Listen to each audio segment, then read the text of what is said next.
Hey, Pardon My Take listeners, you can find every episode on Apple Podcasts and Spotify. Prime members can listen ad-free on Amazon Music. On today's Pardon My Take, we've got a lot of show. We got John Cena on the show. We have national championship recap. Georgia Bulldogs, your national champions. We have coach firings. We have Jersey Jerry doing a little blue-collar talk. An awesome show for you, and it's brought to you by our friends at Roman. Most guys have tried different ways to last longer, but thinking about baseball doesn't always work. The folks at Roman, an online men's health company, are changing the game with Roman Swipes, the secret to longer-lasting sex. If you're one of those guys that maybe said the Pledge of Allegiance in your head or counted backwards from 10, you don't have to do that anymore. Roman Swipes are a clinically proven way to last longer in bed. They're effective, easy to use, and fast-acting, but don't require a prescription. Roman can ship swipes to you in discreet, unmarked packaging, and each swipes packet is small enough to hide in your wallet for whenever you need it. They're super easy to use. Just take the swipes out of the packet, swipe it on, let it dry, and you're good to go. That's it. Go to GetRoman.com/take. You can get your first month of swipes for just $5 when you choose a monthly plan. That's GetRoman.com/take. One more time, GetRoman.com/take. Okay, let's go.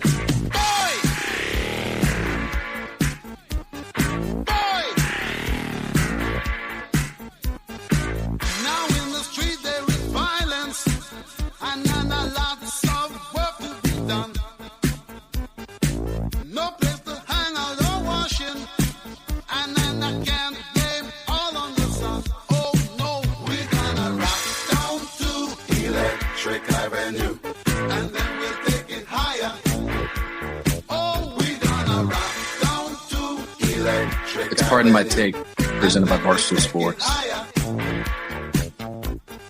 Welcome to Pardon My Take, presented by GetRoman.com/take. Go right now. You get your first swipes for $5. GetRoman.com/take. Today is Wednesday, January 12th. Who's that coming down the track? You're supposed to do call and response. No, you say it back. Who's that coming down the track? It's a mean machine in red and black. It's a mean machine in red and black. Ain't nothing finer in the land. Ain't nothing finer in the land than a drunk, obnoxious Georgia fan. Than a drunk, obnoxious Georgia fan. Calling all the dogs, baby. I love that chant just because they basically tell you I'm going to be drunk and obnoxious in your face. And I love Kirby Smart after the game saying, like, we're going to destroy some property in Indianapolis. That was a callback. I know it was a callback. It was a callback, but it was still an awesome thing to say on a hot mic right after you win a natty, right in front of Nick Saban's face. I saw like a change in Nick Saban last night. Yeah. I don't know if you noticed this, but in the post-game handshake with Kirby Smart and even right after the game, I think that there's like a small part of Nick Saban that was kind of relieved that he lost. That was like more rat poison. He's happy that he lost because now he's got all sorts of bulletin board material for next year. But he was chilled out. He was smiling more when he was congratulating Kirby Smart than he was if he had won. And we've seen Nick Saban collecting that national championship trophy before, and he'll let out like the corner of his mouth will turn up, and they'll be like, "Oh yeah, I got to go get recruiting. This sucks." But he was like. He looked like a different, like a chilled out version of Nick Saban after that loss. Yeah, no, he's said himself that like he's trying to show more of his personality, be, happier, and it shows. I mean, he's won it all. He's the greatest coach of all time. Losing one, it's obviously disappointing for Alabama, but man, Georgia, what an unbelievable game. I love that game so much because it had everything. The first three quarters were a complete defensive like masterpiece. And there's something about, I know that like the way football has gone, that we're used to shootouts and, we love that Rams-Chiefs Monday Night Football game that everyone points to. But there's something about a game like Monday night's game where every possession felt like life and death. Like when it was 9-6 at halftime and you're saying to yourself, the first person to score a touchdown, it feels like an insurmountable lead. There was something just so incredible about watching that back and forth. And then in the fourth quarter, you got the shootout. Like the fourth quarter, we got the crazy plays, insane. The touchdown pass from Stetson Bennett to Adonai Mitchell was incredible. Everything I love that game so much. It was an awesome national championship. By far the two best teams, and Kirby Smart finally and the Georgia Bulldogs finally get the monkey off their back and take down Alabama. It was also incredible to see Kirby jumping up in the air after that interception to seal the game. He probably has like a 30-inch vertical leap, which is, I mean, for a guy that's got a face like Kirby Smart, there's nothing about that guy's cheeks that say like I can get more than a foot off the ground. But he got air. You know, that's actually like obviously Nick Saban took to Kirby Smart because he's a very, very good coach. But a big part of their relationship is the famous NBA, Noon Basketball Association, that Nick Saban runs, where he stacks the team so he always wins. Mm-hmm. And they call it the Nick Basketball Association. When Kirby Smart was an assistant for Nick Saban, he immediately was like, oh, this guy's actually pretty good at basketball. He's on my team every time. And that's what kept him around for a while. Yeah, he stayed for, I think he was one of the longest tenured assistants under Nick Saban. I think that Kirby Smart, he can probably dunk. He can get rim. What's Kirby, like 6'1", 6'2"? He might be a little shorter than that. But yeah, I mean, this is also talking, like 15 years ago when he first, he was a lot younger. Did you see him jump last night, though? Yes. Like, I think he can get rim. I think Kirby's sneaky athletic. It was awesome, though. The game was incredible.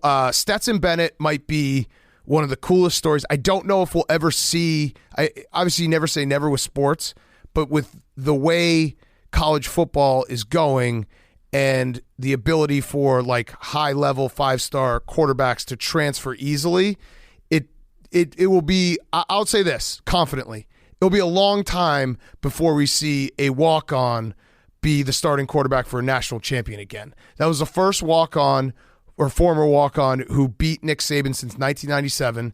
He walked on at Georgia. He left because Justin Fields got recruited, 5-star.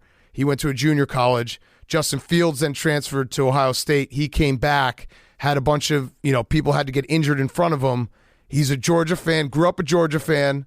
Not like, it was crazy watching him get tossed around at times during the game because it's all these guys that are freak athletes. He's 5'11" and like 185 pounds. And then little Stetson Bennett is like, this guy doesn't, one of these things is not like the other. And he's out there making big time throws. And that moment, when that fumble happened, I mean, Georgia fans had to be as low as they've ever been. And that was like, I can't believe we trusted Stetson fucking Bennett in this game. It felt like the game when you have actually, no, I'll take it back. There was another play where I was like, Stetson Bennett can't win this game.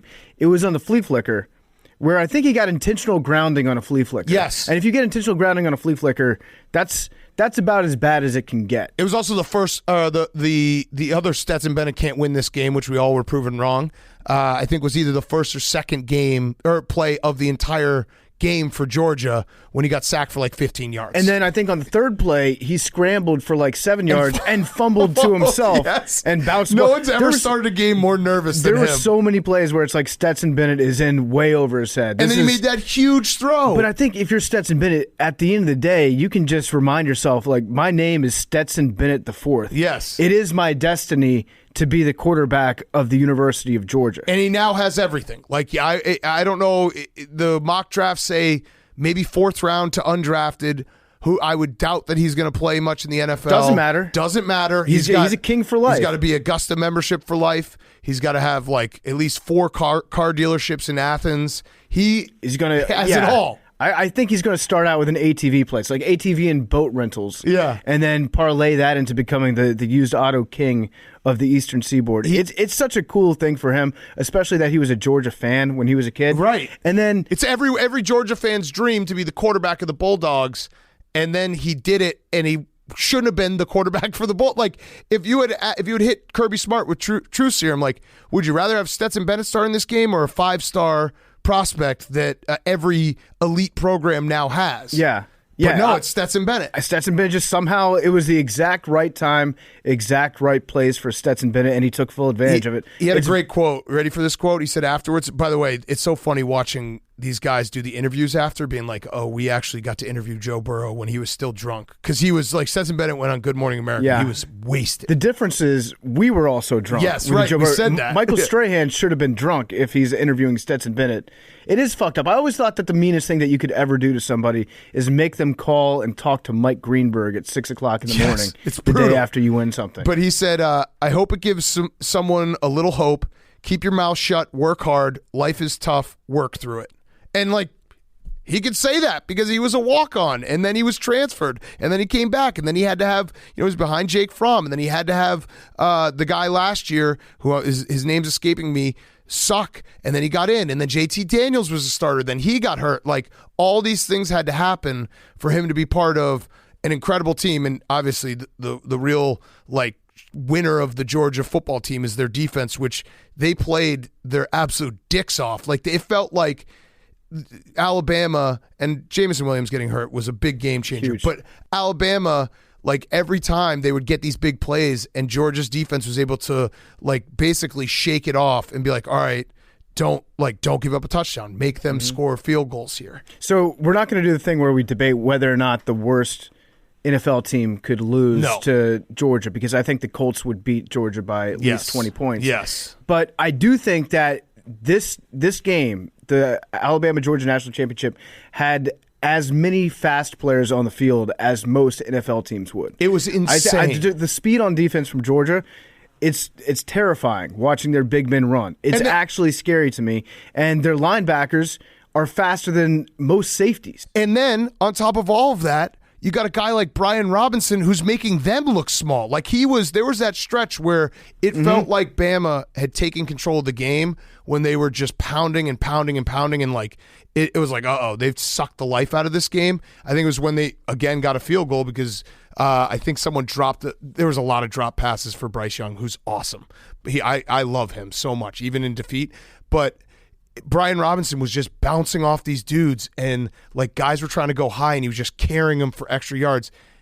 You're right. It was like one of those games where you watched it, and this sucks to say, but if you're a fan of pretty much, I don't know, any team except for like the top 5, you realize it's a different sport. Like, those guys are playing a different sport than everyone else in college football. Even the top 2. The top 2 separation from this year. Yeah, I'm saying Clemson has dudes Clemson's like that. Clemson's going to be able to reload. Ohio State, but I'm saying, like, if as a Wisconsin fan, I'm watching it being like, no, this isn't the same sport. No, this is not the same sport. Although Stetson is like the one wild card, where Stetson Bennett, he probably wouldn't start at a lot of schools out there, a lot of D1 schools. I did say to myself in a moment of utter stupidity when it was 9-6 at half, I was like, this is kind of a game script that Wisconsin could hang in.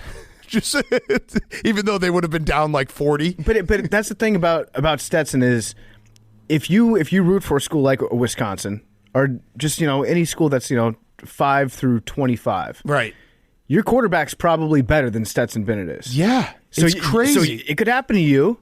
Dude, that's the most important position. You could find lightning in a bottle if everything else lines up perfectly. Think about the quarterbacks that have won the national championship in the last 5 years. It's Mac Jones. Trevor Lawrence. He sucks. It's Joe Burrow. It's Tua.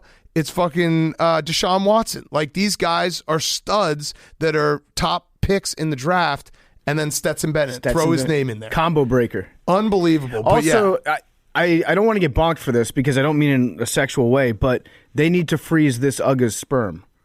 Like, this Uga, for whatever reason, has championship DNA. Poor guy was just so tired. He was so sleepy. Tired. He doesn't have a blanket. He doesn't have a pillow. He doesn't have a bowl of food or water. They just put him in like a plastic crate and make him go to sleep. He's in the transfer portal to oblivion, just passing out in there. But for whatever reason, this Uga he's built different. You need to keep this DNA in-house if you're the University of Georgia, and all other Ugas need to be related to this one. And it's, for Georgia fans, like, there's got to be nothing sweeter. You win a title for the first time since 1980. You've had really good teams in that time frame, but to beat Alabama, I saw a stat. So Georgia and Alabama faced off 4 times in the last, 3 or 4 years, obviously starting with that 2018 national championship where they were up at half and Tua comes in. Georgia was leading 71% of those games, and they were 0-4. Like, they were so close so many times, and they just couldn't climb that mountain. So to not only beat Alabama, beat Nick Saban, come from behind and do it, it's like the perfect script for any fan. Georgia fans have to be just on cloud 9 right now. And it was cool to have a new national champion. Like, we talk about it all the time. It's kind of, I love college football so much, but I can also admit that when Alabama wins every year, or Clemson for a couple of years there, like, it gets a little boring. Georgia being new blood, even though it doesn't feel like it because it's SEC, it's fun to have a new team win a national championship. I also like the fact that the game took place in Indianapolis. I'm glad that it wasn't Big Ten. I'm glad it wasn't in like a southern city where they usually have, if it was somewhere in Florida, somewhere in Georgia, or somewhere in Louisiana. It feels like it's so much cooler to have two SEC fan bases invade like a northern city. Yes. And just like wreck its shop for a week. Like the Georgia fans that got arrested at St. Elmo's for calling the dogs at St. Elmo's. Imagine. That's cool as shit. Imagine being a Bama fan, because I would, like Athens and Tuscaloosa are, I think, like a little less than 300 miles apart. So people probably aren't flying to like those flights aren't the same. But a lot of people, a lot of Alabama fans are flying back to Atlanta. A lot of Georgia fans are flying back to Atlanta. Imagine being a Bama fan, losing, and then having to get barked at on a flight all the way home. They're calling the dogs. Just you probably couldn't go out to a dinner last night because they were going to call the dogs at Harry's and Izzy's in the airport too. You can't get on a plane. You're probably waiting in an Uber line right now with a bunch of Georgia fans that are calling the dogs. You're getting barked at. You've been getting barked at by human beings for 3 days straight, and it sucks. And no one feels bad for Bama fans because this is the cost of just being Alabama. You're in it every year. Can't win it every year. They are like significant odds-on favorites to win next year. I don't think they're odds-on. I think them and Georgia are tied for number one. No, I'm pretty sure they were plus 150 and Georgia was like 300 or something. Because they have Bryce Young coming back. They have Will Anderson coming back. Like their whole odds-on would mean like they're minus money. They're like minus whatever. 110. They are the significant favorites. They're the favorites by far. When I saw this morning, it was about even. That might have changed just in the last couple hours. Yeah, they're plus 150. Georgia's plus 500. Okay, Ohio State's second. Okay, so, that changed a lot then. No, I think it was right after. But they have they will most likely be in this game next year because Nick Saban. I'm sure they will. I'm sure they will. Alabama's going to be around for forever. Minor setback for a major comeback for Alabama. Yeah, no one feels bad. Okay, should we talk some NFL? Let's do NFL coach firings. So this is the only part. This is the downside of Week 18 that it overlaps. Like Black Monday, where we get all the coach firings, is also the National Championship Day. Mm-hmm. I like to really soak in the coach firings. They do deserve to have their days of like massive celebration from franchises. Yes, getting to turn a page. Yes. So Matt Nagy and Ryan Pace both out in Chicago. We expected it. Vic Fangio out in Denver. We expected it. Mike Zimmer out in Minnesota, we expected it. And then the shocker, Brian Flores out in Miami, which I think did shock a lot of people. In reading about it, it feels a lot like how a lot of the Belichick disciples have gone, where good coach, maybe not like he's pulling some of the secrecy stuff, some of the team building stuff that isn't there, and your name's not Bill Belichick, and that can sometimes rub people the wrong way. Yeah, I mean, he ended up winning, 7 games in a row this year? He won, 7 games. But the problem is he also started 1-7, right? Right. And so, he's a good coach, especially his record against Bill Belichick. I think he was 4-2 lifetime as a coach of the Dolphins against Belichick, which is pretty impressive. On the same token, because everyone's talking about how he beat Bill Belichick, the Bills beat the shit out of the Dolphins, too. So it's kind of like it's mm-hmm. I like seeing everyone say, why would you fire a coach that beats Bill Belichick? Well, the last couple of years, the Bills have been the Patriots in the AFC East, and he didn't beat them. Also, the last 4 games that they've played, they've had either Mac Jones or Cam Newton as their quarterback. So it's not like the Patriots that they're playing. But I think Brian Flores is people were surprised because over the course of the season, they seem to be building momentum. Right. But if you look at what they did last year and this year, it's kind of like, okay, it's a little bit stagnant. The fact that you had a bad start like they had this year, that's going to put you on the hot seat immediately. Right. And yeah, he had to have a miraculous comeback in the second half. I think he's a perfectly fine coach. I think he's an above average coach. But I was surprised that they did it because I felt like if you're trending in the right direction and you have a winning record in the NFL, you almost never get fired. Right. Yeah, you can win your way to keeping the job at the end of a season. It's actually, someone likened it to Adam Gase having that streak at the end of his, I think it was either first or second year with the Dolphins. Yeah, we talked about it a few weeks ago. They made the playoffs with Matt Moore. Right, and they weren't a good team. That was pretty much the only time they made the playoffs since Chad Pennington. Right, they weren't a good team. They just had a soft schedule, so you kind of win your way into getting that extra year. I fired off a take, and then I actually, Dolphins fans, I had a long discussion with them yesterday, which people will be like, you like tweeting back and forth with people. I genuinely do love it because I then went and dove in and tried to like understand it. I think that he probably rubbed some people the wrong way, and it was what all NFL firings kind of come down to is like, are you liked by the owner and the GM, and is the GM ingratiated himself to the owner? So it's like a power play. He lost the power play. I think he's a good X's and O's coach. You have to point out the fact that he had 3 different OCs in 3 years and none of them got promoted. That's not great. Mm-hmm. Like if you're like, I would be fine with the Bears hiring him. I would want him to have a set plan offensively because that does come under the coach. Like even though he's a defensive coach, it's similar to Vic Fangio. Like if you don't get the offense figured out, it still counts against you. If you don't have a good enough offensive coordinator to get interviews somewhere else, it means that you just suck. That your offense is just awful. Right. And so you, even if you have a winning record as a defensive coach, you're still not going to have that same. You're not going to be regarded in the same way as if you're an offensive genius and you're winning the exact same amount of games. Right. And Jake, you can chime in because you obviously are a Dolphins fan, but from everything I kind of understood from Dolphins fans is that it wasn't that they thought Brian Flores was this incredible coach. It's more that he was the best coach you guys have had in a very long time, and that's why it's disappointing. Yeah, that's the thing. They have momentum right now that we've never seen. It's the first time they had back-to-back winning seasons since 2002-03. That's crazy. And for the Dolphins, right, that's a high bar. Right. So the fact that they actually had something going and then Stephen Ross just yanked that, I think that's what people are upset about. I think people need to realize that more and more is that the people that own sports franchise, the person that owns your favorite team is a pretty big idiot. Mm-hmm. Just like the sooner you come to terms with that, the better. They're morons like everybody else. Like think of the dumbest people that you work with.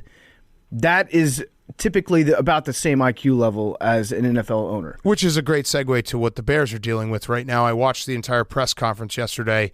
George McCaskey, he was asked about his role, and he said he talked to the board, and they want him to stay in his role, which is literally means his mom still likes him.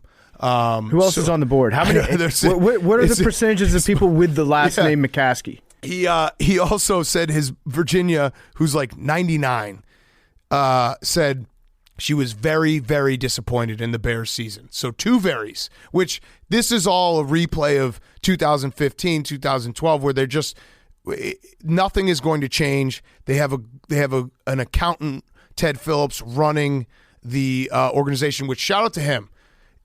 I hate him, but snake it till you make it. This is just a lesson for anyone in life.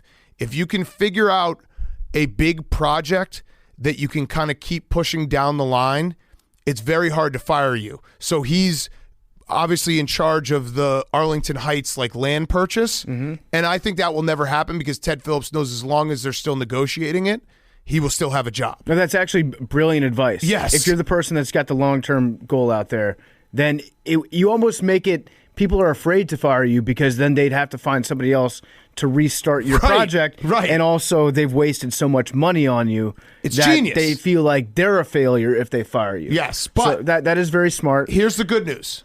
The Bears have a very good plan going forward.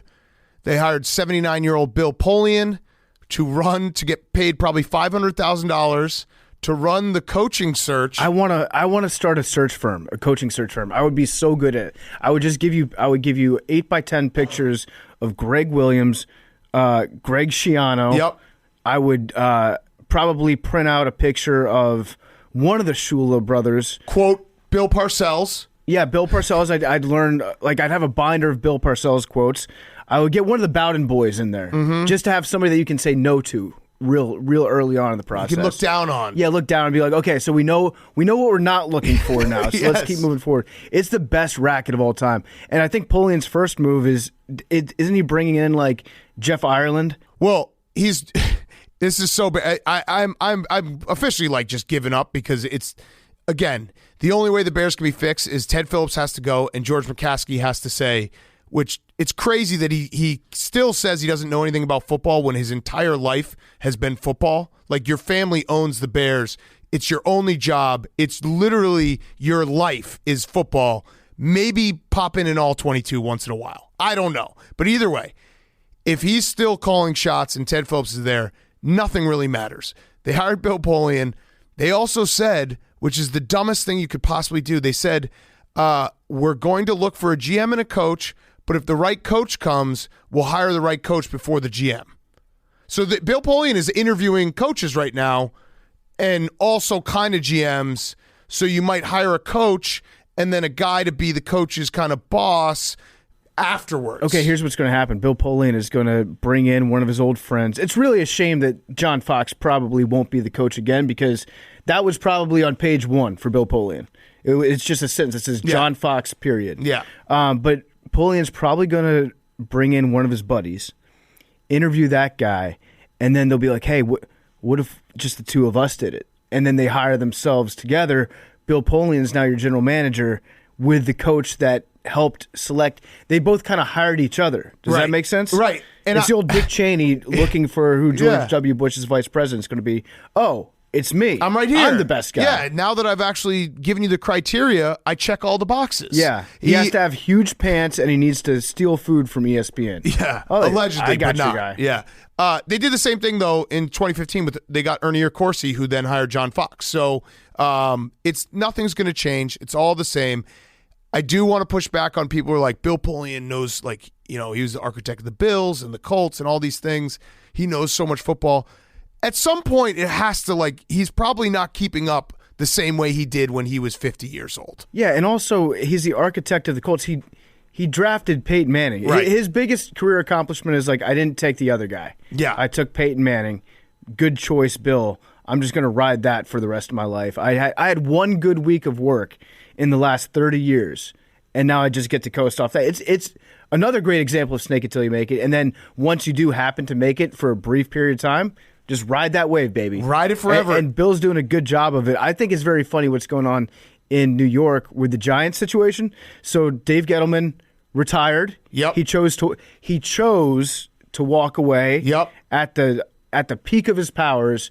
He just figured it's time to ride off into the sunset after he's accomplished everything that he wanted to accomplish in the NFL.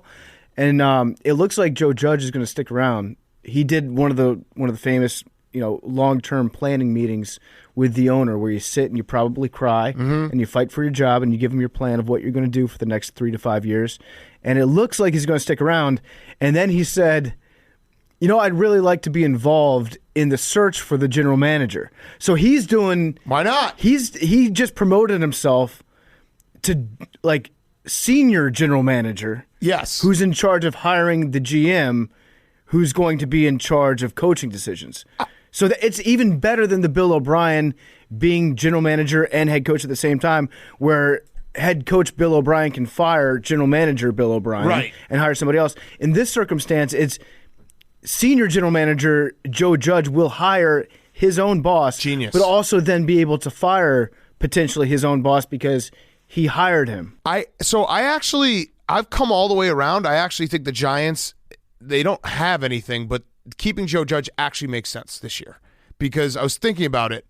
You're going to hire a GM. You can pretend like you said, we'll let Joe Judge pretend that he's picking. You know what I mean? I imagine Joe Judge is going to be doing fake interviews, and they'll be like, "Oh, Joe, can you pass over your notes? Thank you." Then they throw it right in the trash. But if you're going to get the team sucks, it's got big time. The craziest part about the Giants is they spent all this money, so they're obviously the cap is crap, but they're right up against it. They don't have a lot of moves they can make. Why not keep Joe Judge? Fire him midway through next season. The new GM can use Joe Judge as a cover and basically be like, all right, we've made a change. Joe Judge is gone.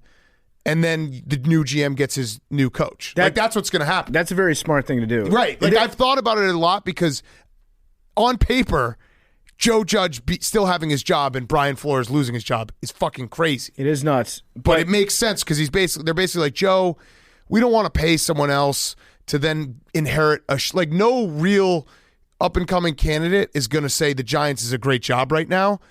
Wait a year, get some draft picks, clean the slate, I actually then do think, fire him. I do think that right now the Giants is a very attractive job if you're if you're aspiring general manager. But for a coach, the coach, no. Because next year's going to suck. Coach, no. But for a GM, absolutely. Yes. Because you do have some draft picks this year. Yep, that you're stepping into. Two in the top 10. Two in the top 10.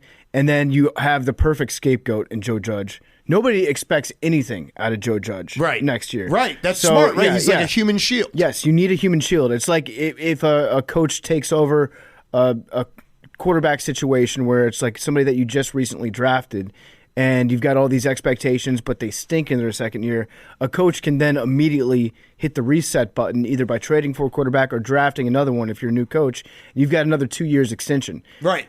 Actually, firing Joe Judge would be the most popular personnel decision that the Giants have done in years. Exactly. You basically are giving it's basically the free box in a bingo card is what you're handing the GM. Yeah, people are going to love you.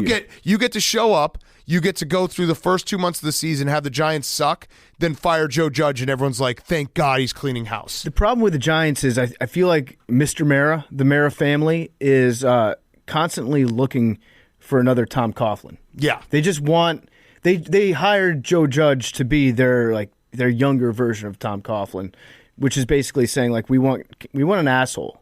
Right. We want an asshole that happens to also be good at coaching football.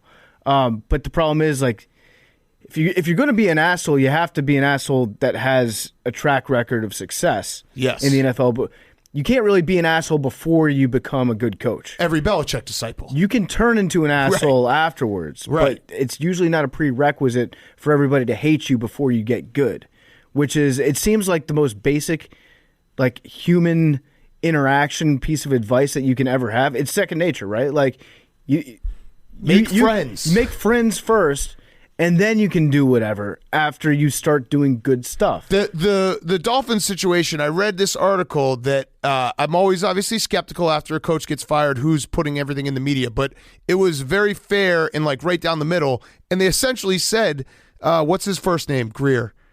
Chris Greer, the GM for the Dolphins.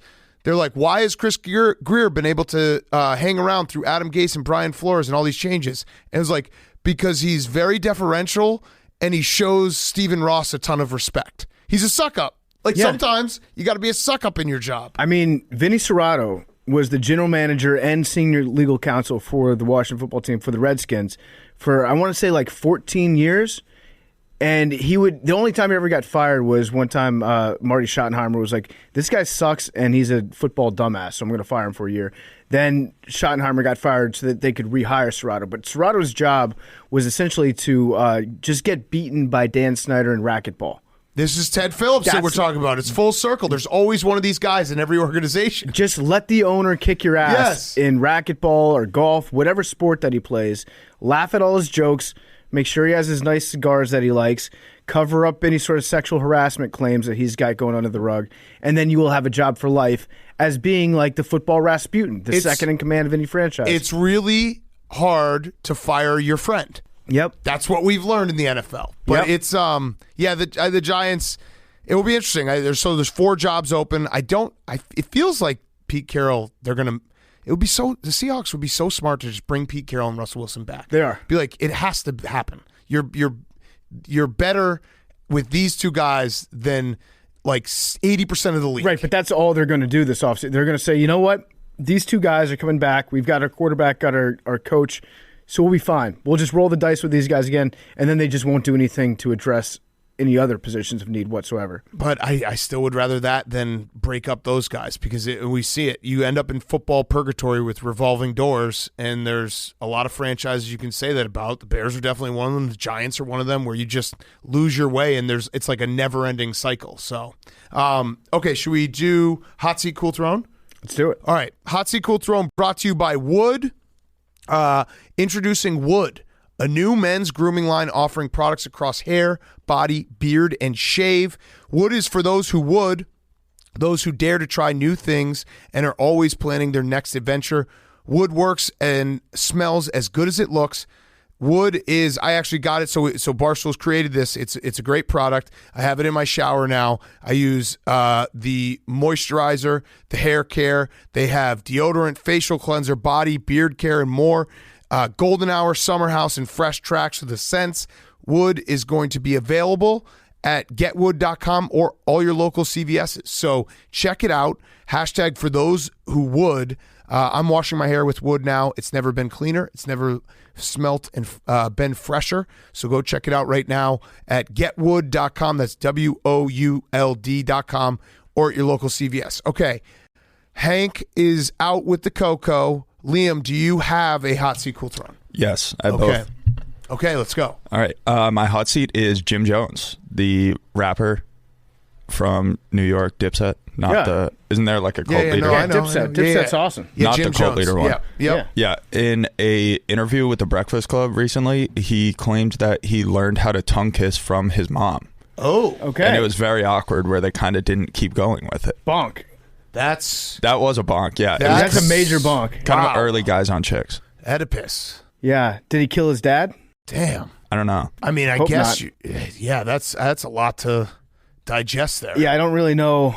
I didn't know if he had a take on it. I don't. My take is that it's weird. Yeah. Did it like he kissed his mom, or his mom? I don't know. Taught him how to. That's what they didn't ask. Like, I don't know if it was just Yeah, maybe it was just verbally. it's, showing? It's like slightly less weird if his mom's like, you put your tongue into the girl's mouth, And that's kind of it. and that's it. That's the Yeah. lesson. And then you kind of move it around a little bit, not too fast, not too slow. So, yeah, this is fucked up. Yeah, really fucked I up. feel very uncomfortable right now. Okay, your cool throne. All right, my cool throne is Avril Lavigne. All right. Is she alive? Yes, and she had a what is it called?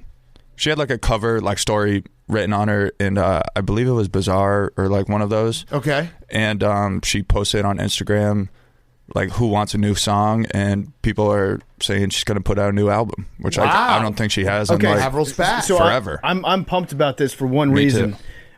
I saw her on New Year's Eve for a little bit. I was flipping back and forth between her and Miley, and her performance. She did Skater switching Boy. back and forth. No, I didn't say that. But she did a performance Skater Boy. Travis Barker on the drums. If Travis Barker plays drums on this new album, I'm all in because Yes. whatever he does, he's somehow like the best songwriting drummer, where he makes any band or any act that he plays with that much better. And we're also trying to get him on a song for Pup Punk. So Travis, You're the him man, up. dog. play with Pup Punk. Yes. All right, good job, Bubba. Thank you. PFT, your hot seat, cool throne. My hot seat is New York Times crossword puzzles. Oh. Because people are playing Wordle now. Wordle. And I don't know what the fuck Wordle is. I've reached a point where I've seen so many people tweeting about it and talking about it that now I hate the people that are talking about it because I haven't done it yet. And so now I just might be an anti-Wordle guy. I tried to download it and I forgot my Apple password, so then I stopped. Okay, you want to be And that was it. you want to be anti-Wordle? I'm in. Okay, fuck 100%. Wordle. Fuck these 100%. nerds with your green dots. Yep. Yeah, I'm I've a been doing crossword it. guy. I've been doing it, and they have a colorblind version, and then I just fucking got roasted for it immediately when I posted it. It looks like it's like night mode almost. Wow, Like it's in progressive black. Wordle. Explain it to me. Like, pretend like I'm an idiot. So you have to. It gives you. It's like 5-letter words where you guess, and then if it's the Bitch. letter, yeah, like that would be one. Okay.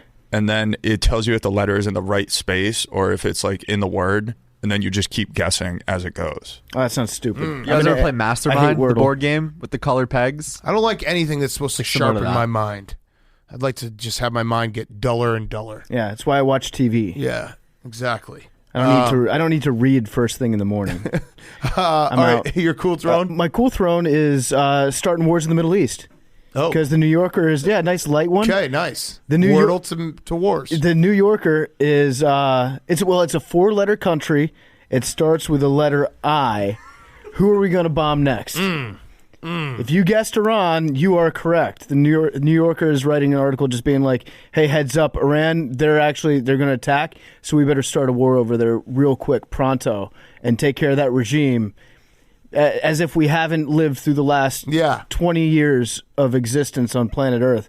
Well, it's like the day like a 60-year-old retires and they're like, "What do I do with my life?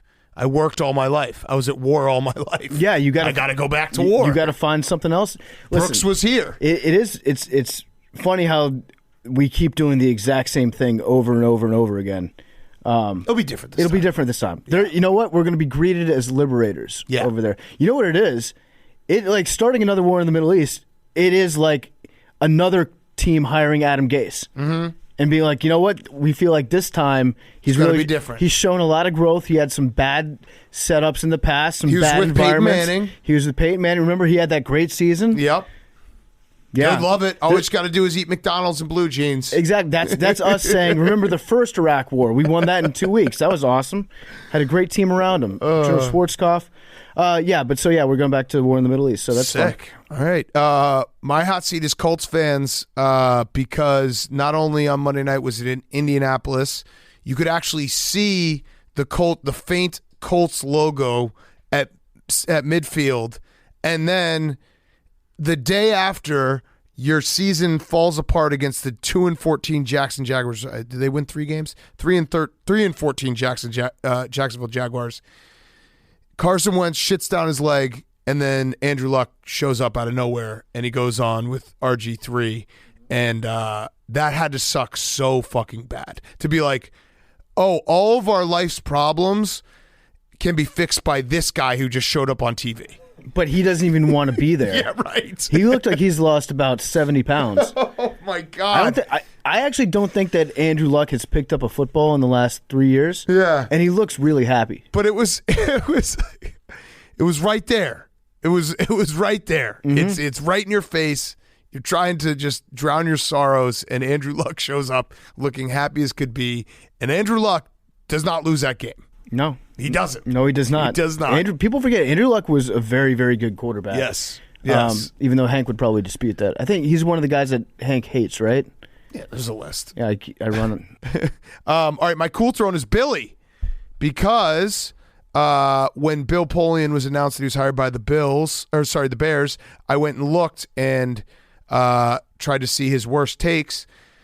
Everyone knows the Lamar Jackson take, but he actually said about that 2017, or that was the 2018 draft. He said about the 2017 draft, the Mitch Trubisky draft, former Bills GM Bill Polian says Chad Kelly is the most talented QB in 2017 NFL draft. So Billy is running the Bears. Well, have you seen Ryan Pace?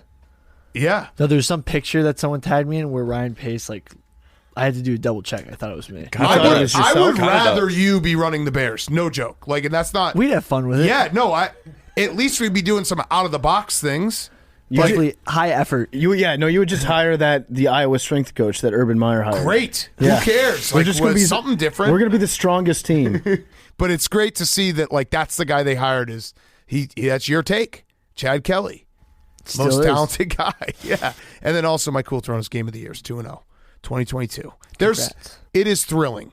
I would strongly recommend everyone do a game of the year because it feels extra special when you have that much on the I feel line. like game of the year. I don't want to do game because that's your thing. I would do like a game. We did the dream game, which I told you Billy fucked you up with the pills. It was just reversed.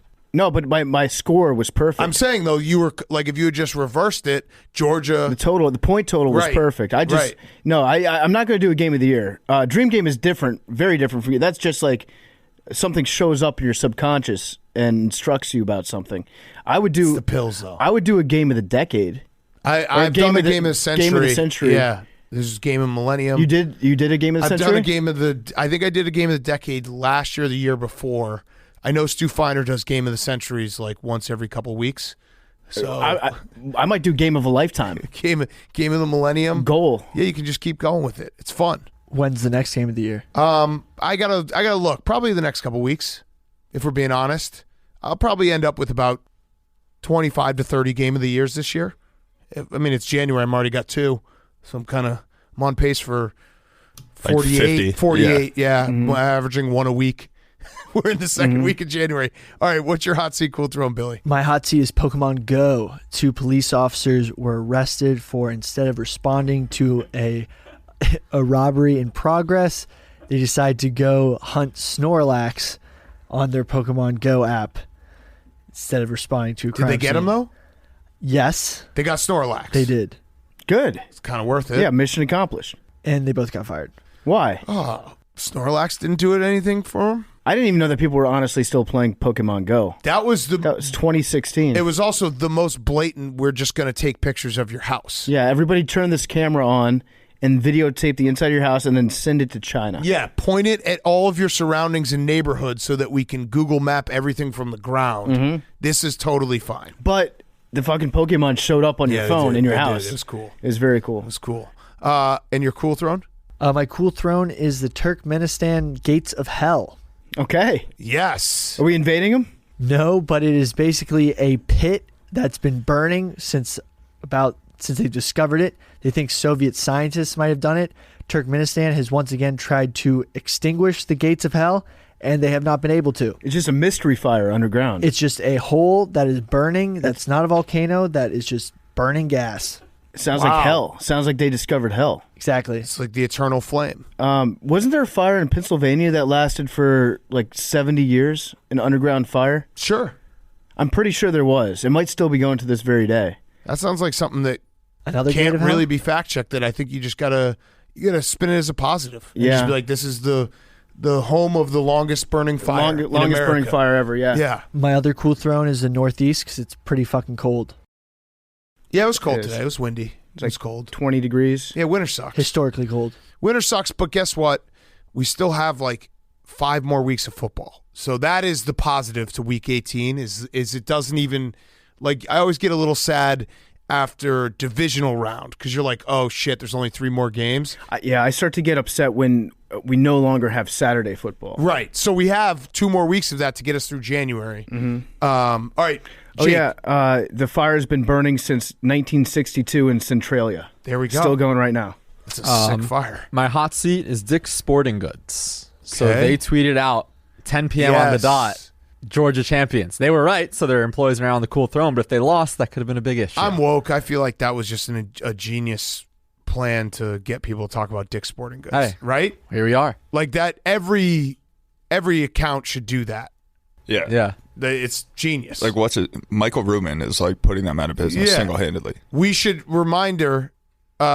memes. Let's make sure we do that for the Super Bowl. So in like the beginning of the third quarter, tweet out from Pardon My Take, congrats to fill in the blank team with fake shirts. Yeah. I was gonna say. Yeah, no, that will be great. We will. That will. I like that idea. And people will own us. Publicity. But everyone who's listening right now will know. Wink, wink. Or what we can also do is, like right after Championship Sunday, schedule a tweet for 12 hours later and be like, congratulations to whoever loses that game. So if the Kansas City Chiefs lose the AFC Championship game, congrats to the Kansas City Chiefs for going to another Super Bowl, and then put up a shirt of the Chiefs. And everybody be like, oh, when scheduling tweets goes wrong. Yeah. And then sweet interactions. Yes. Then we All right, we got I like this. the idea. Also, maybe schedule a tweet of Jason Derulo falling down those stairs. If we're just doing it right now, That's always a just winner. put that in there. All right. My cool throne is Masters commercials. They made their Yes. debut last night during the broadcast. Oh, no. No, Jake. Oh, no. Jake. They made their debut on New Year's Day Yeah. for the Rose Bowl. Okay. It was during no. It was during the Rose Bowl. I was flying. Doing this again? Here we go Jake, again. no, Jake. My other cool throne Jake, is no. Kellen Mond. Face the music, Jake. Jay. The sun was going down. They in made their Pasadena. debut in I my even eyes. tweeted about it. I said, this is The pretty early Masters for commercial. Masters. They made their debut in my eyes. Oh, I no. apologize. Jake. There we go. Jake Deja Broussard. vu. Damn it. Oh my 2022 God. is not your year. It really isn't What a so far. colossal Have fuck you- up. Are you going through it right now? There's a lot going on, yeah. Okay. Yeah. Maybe a notes app will fix it tomorrow. Again? I know. Yeah, I mean, the people need a notes app when you fuck up. We need it. They made their debut on the show. What do you mean? The topic, Masters commercials. Right now. Okay. You but just that's- made their No, debut. no. Okay, I apologize. I remember tweeting about it, being like, it's way too early for Masters commercials during the Rose Bowl. It's just crazy that Yeah, I know. It's the only person that we can trust on the bench mob is Marty. he's No, the you last can't. one. No, you can't. The last No, you bastion can't. of integrity. Before we judge Jake, I think we should COVID test him to make sure he doesn't have COVID brain. Oh, don't I think do it's that only to fair. him. Now he's going to be I think- nervous all day. I think that's only fair. Don't do that. He's going to be an anxious wreck. My other cool throne are journalists. They got their shrimp last night. The Yeah, timeline that was so flooded great. with shrimp. All of them tweeting at the exact same time. I love Big J journalists. They act like they've never seen food before. Well, it's- every time there's food. It's also in Indianapolis. We know, like, we've had the shrimp before. It's big shrimp and it's kind of spicy. yeah, the cocktail sauce is what's really good. But they freak out about shrimp every Yeah. time they see it. Like during the combine, you'll see a million tweets from newspaper guys that are up there and be like, "Holy crap, the shrimp is here!" First of all, where are you getting your shrimp in Indiana from? Where do we know? Is that I was just gonna say, like, why is it good there? Shipping's fast. It's probably the farthest away from any actual natural shrimp location of any place in the United States. It is just I love, like, if you're an owner of a team or you own a stadium, why wouldn't you just go balls to the wall every time? Because journalists will always talk nicely about you. Here's what you need. You need a shrimp cocktail. You need ice cream sandwiches or an ice cream selection for afterwards. You need a Diet refrigerator. Coke, just filled to the brim with Diet Coke, and then you need like hologram Bruce Springsteen. Oh, don't forget, very important. You need a cutting board. You need some meat being cut. You need some either some steak, some brisket, whatever it may be. Mm-hmm. But you need the carving station because they fucking love a carving station. Mm-hmm. It can be the worst meat in the world. Yeah. But if you carve It's it, just there. if it's hand carved, then they'll be like, oh, this is luxury. Damn, this is incredible. All right, let's get to John Cena. Good job, Jake. Thank you. You Apologies did make a once huge again mistake. to the AWLs. Here we go. I await the notes app. All right, before we get to John Cena, Cross Country Mortgage. Football players make football plays, but they also make plays off the field. Like the experts over at Cross Country Mortgage, they might not be doing or they might not be doling out concussions or breaking bones, but they're dedicated to doing whatever it takes to get you in the home of your dreams. Cross Country Mortgage has a team of loan officers dedicated to getting it done and finding you the best possible loan terms available. They have an average close time of 21 days, which is crazy fast. They got a wide variety of loan types, which means they've got everything to cover everyone with huge variety of products. They cover everything from renovations to refis and everything in between. So go with the players that will make the plays for you when you're buying a home. Cross Country Mortgage is dedicated to getting it done for you. Go to crosscountrymortgage.com. /Barstool. Cross Country Mortgage can take care of you through the home buying process. Cross Country Mortgage LLC, NMLS 3029. All loans subject to underwriting approval. www.nmlsconsumeraccess.org. Okay, here he is, John Cena. Yo. What's happened? What's going on? Good to see you. Nice situation you guys got there. You got a power rack in the back? Yeah, we got some. You bench? So yeah, last time you were on, we were in our old office. We're in our new studio now. It's too bad. We could have benched together. It's not a bench day for me. It's more of a compound movement day, but I appreciate it. Okay. What are you doing? Deadlifts? Good in there? I'm going to try to do some snatch. Nice. Oh, yeah, me too. Little ollie weightlifting. I was just trying to pursue a more perfect snatch technique. Let's go. All right. You good to go? Sure am. All right, let's do it. 3, 2, 1. Okay, we now welcome on our very good friend, John Cena. Go to HBO Max on January 13th. Peacemaker is going to be out. The first 3 episodes are out on January 13th. And then every week after that until the middle of February, new show. It's going to be awesome. I'm very excited. And you're in the Peacemaker outfit right now, which Let's make some peace. Oh, damn! You got the gloves on too. Yeah. Should see below my waist. Well, let's start with that. So I saw the let's go right to it. I saw the trailer. You're dancing in your underwear. You said you were self-conscious. How is John Cena self-conscious when you are a Greek god? Well, you need to get an eye exam. Step 1. 2, all of us are flawed guys, and all of us. If you're not nervous and you don't have fear in your life, you may have to see a mental professional about that. I can't sing, I can't dance, and my first day of shooting in front of 70 strangers, even with COVID safety protocols, I'm in tighty whities.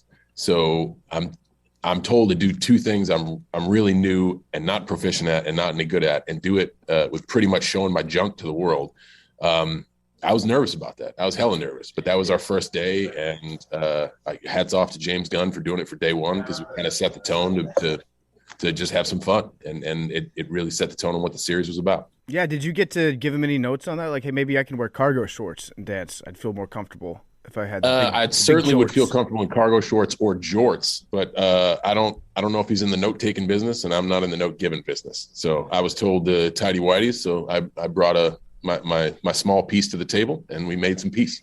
I like that he did that on the first day. It's kind of like Hoosiers when they practice without a ball. Everything's easier after that, where it's like honestly, it was, and it got the crew laughing. Like, nobody really knows anybody. So when you assemble a crew for a 120-day shoot, you're going to develop relationships over that time, and to do that first, and to see one of the lead characters be able to just let everything hang out. I think it just took the edge off, and we had a great shoot. It was really, really fun. Growing up, were you a comic book guy? Did you used to read them back in the day? No, I wasn't. I was a wrestling guy. Like I loved wrestling. Those were my superheroes. So I really wasn't a comic book guy in the whole universe. You know, when the first Batman, the Michael Keaton Batman came out, of course, I was riveted by that. I've always loved Batman because of the gadgets, even the Adam West Batmobile, but like nothing really too serious. No. Okay, so you're a bona fide A-lister. You can do anything you want. You know, you've made a ton of money. You've acted. This is hypothetical, right? We're not. No, this is all real. You've written books. Yeah, you've written books. You have a hit album, which I loved. I wish you would rap some more. What made you want to do this show, though? Like, what's the process that says, oh, this is actually something I want to do? Because I'd imagine you are a guy at this point in your career, you can do literally anything. You know, our perception of other people's worlds is sometimes amazing. James Gunn, I got to work with him on the Suicide Squad, and I got to see how fantastic he is. He's such an amazing storyteller, and he also has a no asshole rule, and he puts together teams of people who there's not a bad apple in the bunch. So, you know, like I said, these are long shoots, and if you have somebody with a bad attitude, that can seep through to anybody on set. So I liked the fact that I knew I was going to be surrounded by good people. I knew I was going to be surrounded by a professional that made me better. And I knew James was going to put together a cast of the best people it could possibly get. So I figured it could go, it was going to be a great experience either way. Yeah, great. I mean, like I said, it's got to be nice to be John Cena at this point. Is there a specific thing that you haven't done that you want to do that you're like, I mean, you've done, like I said, yeah, I know you're humble, but I'll be not humble for you. You have done it all, and you've done it all well. Is there something that you want to do that you have your eye on? You're like, you know what, it'd be really cool to do this because I'm John Cena. You know, I'll shave the last half off of that question. I don't know any other way to live. I mean, I'm myself, so I live every day as me. A superhero. I try to work on empathy, so I try to see things through other people's eyes, and I appreciate the kind words. I guess the answer is just something I love, and I don't know what that is. Right now, it's definitely storytelling. And I don't seek out like this role would be great. I read a lot of scripts. And if I read it and I'm riveted by it, I know that I can contribute to it. And I don't need to be the lead. It could be a very small role. I just finished a very small role in a movie called The Independent, where the script was riveting and it was intriguing to me. So, and that's a role that it's not this, and it's not adult comedy. Like it's a dramatic role, and I was just riveted by the stories, and I didn't search that out. It just, hey, read the script and tell me what you think. So that's kind of how all of this stuff happens. I love to read, and if I'm riveted by the story, I know I'm passionate about it. If I'm passionate about it, I know I'm going to give my all to it. Quick side question: when you read a script, do you count that as reading a book? Like at the end of the year, when you're like, I read 10 books. Nope. You should. Just a little tip there. Okay. The only person keeping score on that one's really me. Mm-hmm. So, but I will. Okay. What about if you listen to a book? I haven't yet explored listening to a book. What's your guys' take on that? Audiobooks. There's a really good one out there called Goodell vs. Obama, but I'm not really a big audiobook guy. But I do count it though. At the end of the year, like Big Cat's saying, I think if you read like a pamphlet that's 4 pages long, that counts as a book. If you read the back of 4 different types of cereal boxes. If you have to sign a lease, and you just like books. Peruse it. Yeah, if you like peruse the legalese. I would imagine your cell phone provider or like a phone privacy agreement. That definitely counts. Yeah, when you download a game and they say like, hey, we're taking all of your information and using it against you, that's a book. Or if you were to watch any recurring series on Netflix or on Hulu or anything like that, HBO Max. Or like HBO Max. Yeah, if you were to watch Peacemaker on HBO Max. If you watched Peacemaker on HBO Max and you put the subtitles on, that counts as a book. Each episode counts as a book. Once again, to this fictitious scorecard that nobody cares about but us. I'm going to count all of it. People care. Yeah, no, you People care. That. What's the point of reading if you're not going to flex on somebody at the end of the year and be like, I read more books than you this year? I don't know. Maybe learning something. Who knows? I don't know. Come on. So, It sounds like from the tone of this conversation, how you're working on yourself and looking forward to trying new challenges, we can safely say that the professor of thugonomics is not coming back. Oh, that's not true. That's not true. I kind of over the years, you've actually seen more of the good doctor of thugonomics than over like the past 10 years. The appearance in the Firefly Funhouse match, the appearance at WrestleMania with Elias. It's almost like that character has taken on a sense of nostalgia itself. So when it shows up, it's a thing that gets people excited. So I never say never, dude. I'm doing an interview in full Peacemaker. Yeah, True. What is? I loved that album. I used to play it in college. It was the fastest way to get chicks to want to leave a party. Is you just pop on the John Cena album at like 2 a.m. They're like, why are these guys putting their hands in front of their face and screaming lyrics at us? By the way, little did they know that would be the basis of a lot of meme culture years to come. True. They didn't know what a meme was. In their defense, they didn't know what a meme was. That's true. Yeah, I mean, I think my favorite phrase that you ever had was tough to bring down like an overweight running back. That's like a nod to Mike Allstott. I thought that you were talking about. Or Ironhead Hayward or Christian Okoye, any of those. Mike Tolbert. Yeah. The fullbacks. Yeah, Mike Tolbert, legendary goal line running Yeah. guy. I actually made a remix of one of your songs back in 2014, Make It Loud. I just took Make It Loud and I spliced in you announcing that we've killed Osama bin Laden throughout the song just to make it a little bit more patriotic. I dialed it up a little bit for you. All right, that is a take. Yeah. If you look back on your career is saying like we have just compromised to the fullest extent Osama bin Laden, is that maybe like a highlight? Because you had to think of that on the spot, and I've never heard somebody use a phrase like compromise to the fullest extent, but when you said it, I was like, that's fucking cool. I think you may have a paraphrase instead of a quote. Oh, okay. Maybe to a permanent end. To a permanent That's end, badass. yes. That's even cooler. Yes. So that was a big piece of news, and it just happened. And I was being fed the news live, and we were at a pay-per-view in the DC area. And we're talking, this is a piece of news that shook the United States to its very core with the events of 9/11. And I thought it was something that people should know, and that they I know this information now. I'm in front of this audience.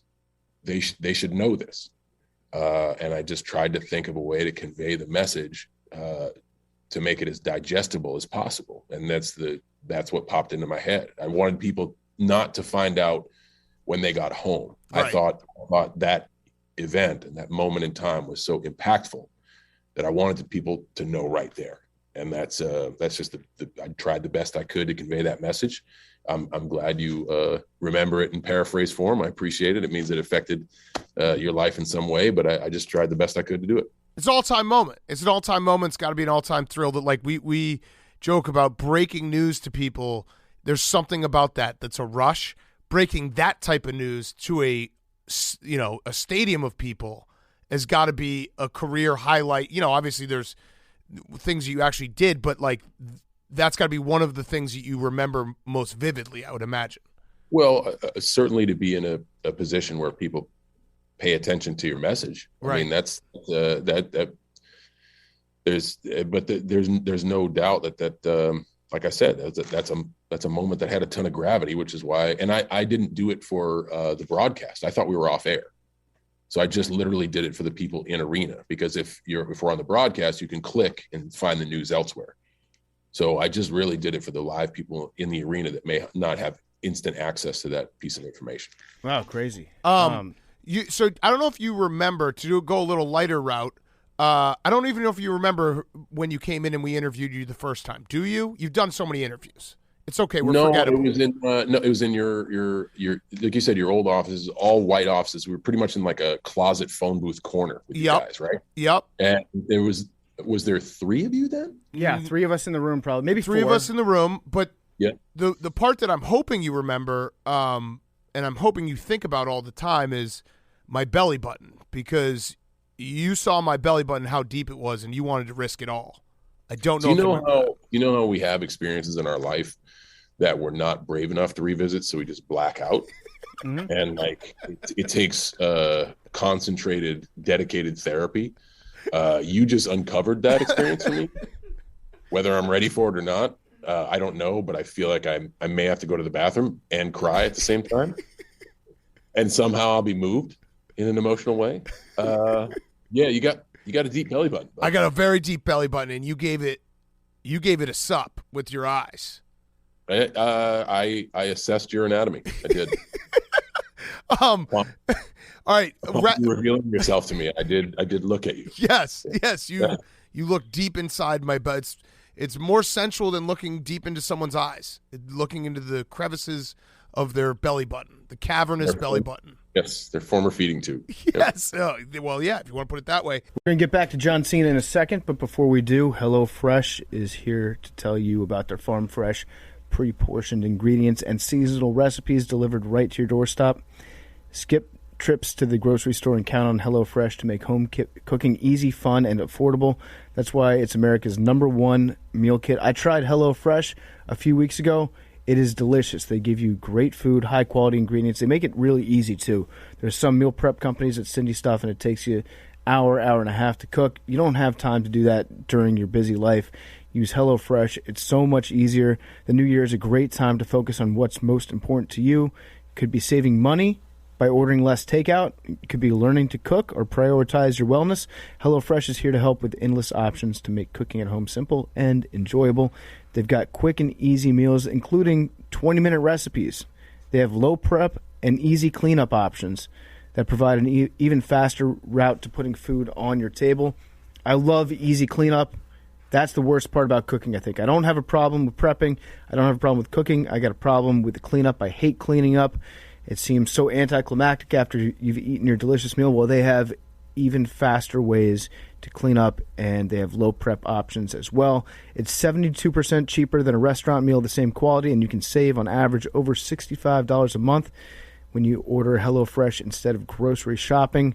That's more money to put towards your other goals. So check it out right now. Go to HelloFresh.com/PMT16. Use promo code PMT16. Get up to 16 free meals and 3 free gifts. That's HelloFresh.com/PMT16.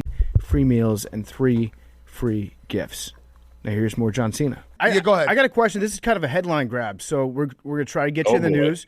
This one should be great. Yeah, no, it's going to be excellent. It's going to be wonderful.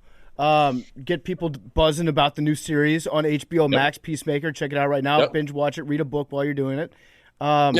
Whose side are you taking? Make sure the subtitles are on. Make sure, yes. Otherwise, it doesn't count as a book. Otherwise, you're just looking at a book, not reading it. Yep. Whose side do you take? Vin Diesel or The Rock? Oh, I don't think that story is about taking sides. I think that story is about hearing everybody's perspective.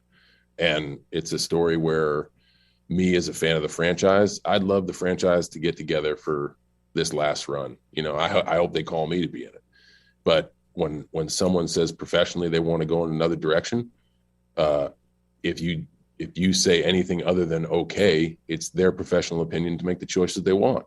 And I think that's very brave and very honest.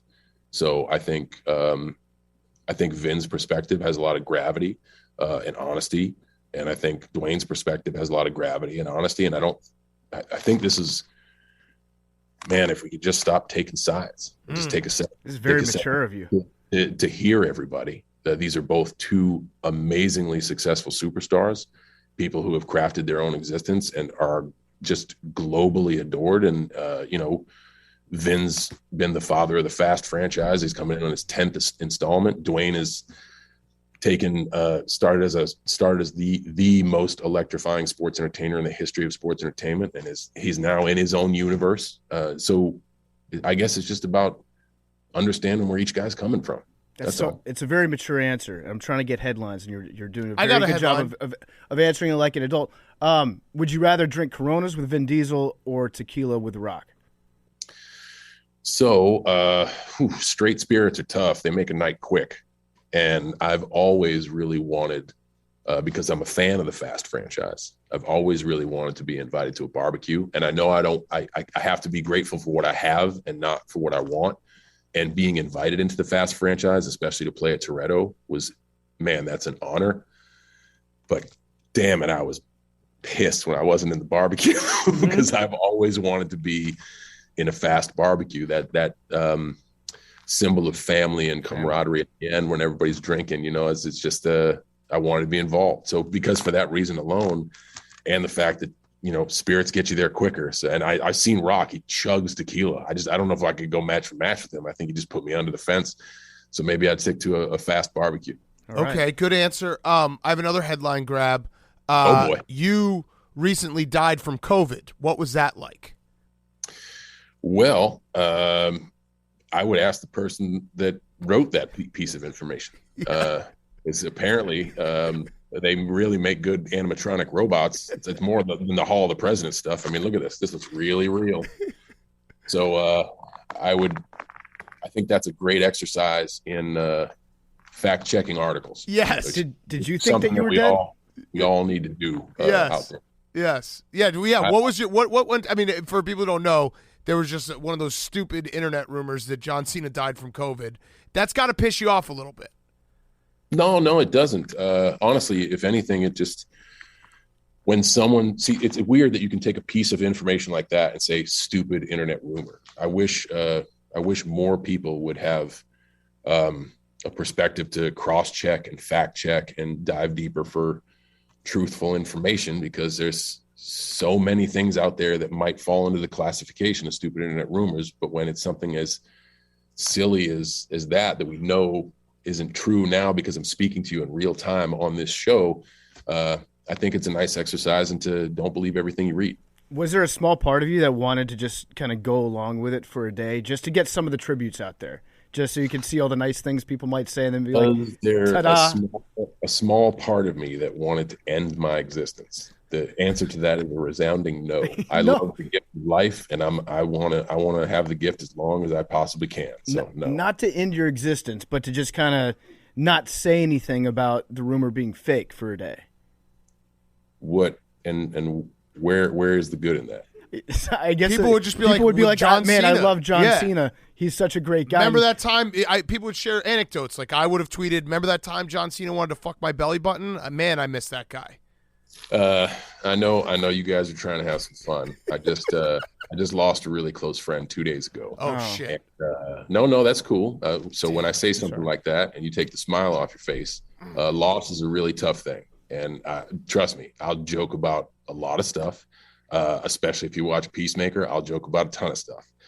But if you're trying to get headline grabs, I don't think, especially at this point, at any point, the fragile nature of human life is a headline to grab. So I know what you're trying to do.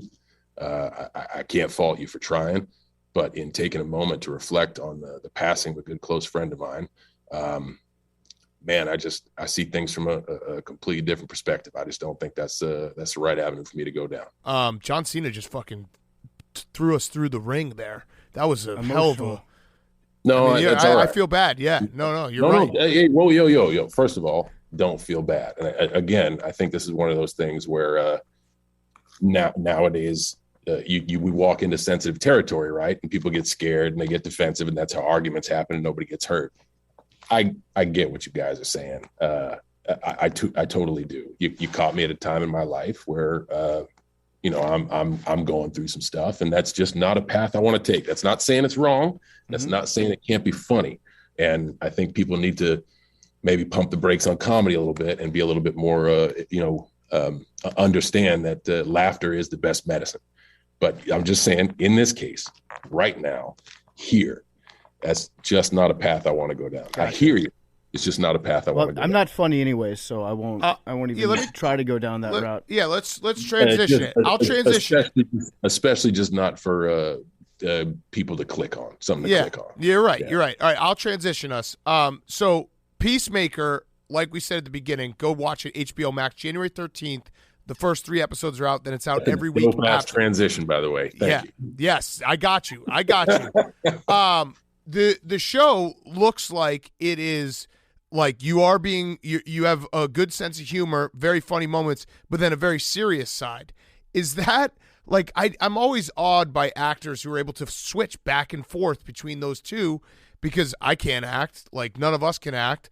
How are you able to do that, in the same day? Or is it something like, all right, I'm showing up today. Today I'm going to do some funny scenes. Tomorrow we're going to do some more serious scenes. Hey, man, you just sold yourself way short, because in the same conversation we've had in 15 minutes, We had a laugh about me wanting to fuck your belly button. Yep. And we just got really serious about the nature of mortality. So don't say you can't act, and don't say you can't get serious and then have jokes. I think that's why people are drawn to vulnerable performances where someone can laugh and then someone can cry and then someone can get serious. We're doing it right now. This is happening in real time right now. And I'm dressed up like a damn DC Superman. Every time you put your hands up, it's funny. I'm just trying to get more of the costume in there. So, I mean, it's, I hope this conversation, you guys remember when we talk next time. Be like, yo, I remember when we did that Zoom and like we did this and we laughed and you got serious for a minute. And those are our best times of connection, when we can let our guard down. And I hope your listeners have a takeaway moment. Maybe they engage in a conversation more than just the regular gossip fodder for having a moment of three people just being real together.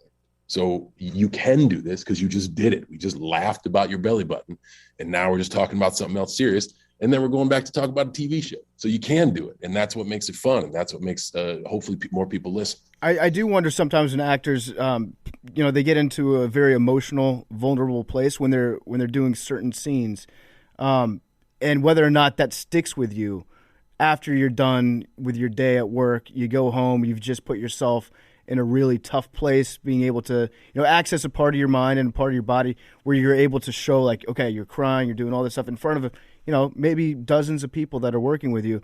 That's got to affect you probably for the rest of the day, I would imagine. You can't just like snap your fingers, go home, everything's great. Or maybe I'm wrong. No, I think it's different for everybody. Which my thing is, it just takes a lot out of you. Just like going out of the ramp on the WWE. I go out there a ball of excitement and energy, and I'm, at a peak for 25 minutes, and I come back and I got nothing left. It's like the Seeger song, every ounce of energy you try to give away. It's the same thing when you're doing it on a more nuanced scale. You're just exhausted. So I think it takes, at least for me, it takes good people around me who support and understand what I'm trying to do, who could understand if I come home exhausted. It's nothing that they did.